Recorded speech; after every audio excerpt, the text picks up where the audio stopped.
ក្ខរាចាជាថ្មីដូចរាត្រីរលោ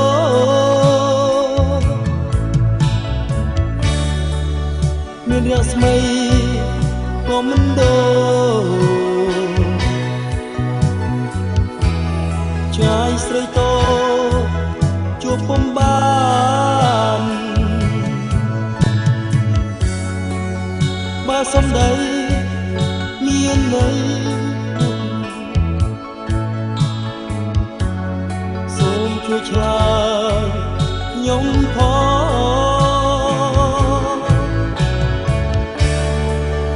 បើចិត្តនេះបាននៅបំណងដែលប៉ុនប៉ជាគូ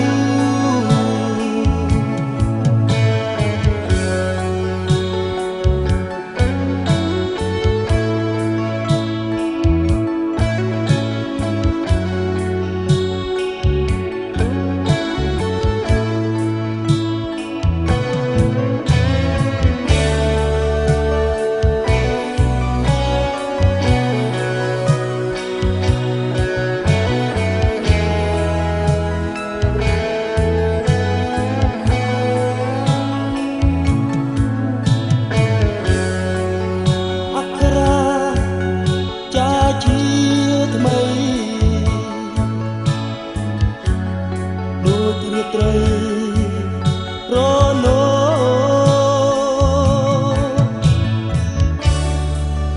មានរស្មីក៏មិនដូរកាលស្រីតោជួបនឹងបង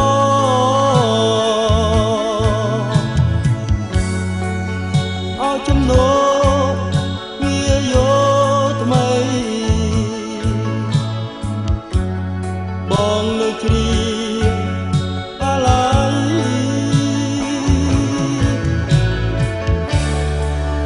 អក្ខរាចាទៅស្រីក្នុងរាត្រីរលោ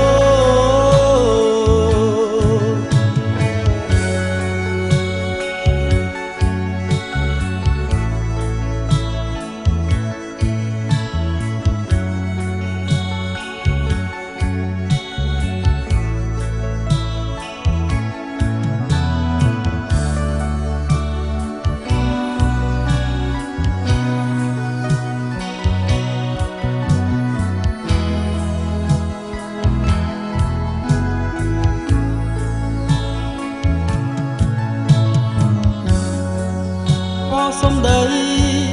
មានន័យពុះសូមជួយឆ្លើយខ្ញុំផងតើចិត្តនេះបានដូចបំណងដែលប៉ុនប៉ងជាគូ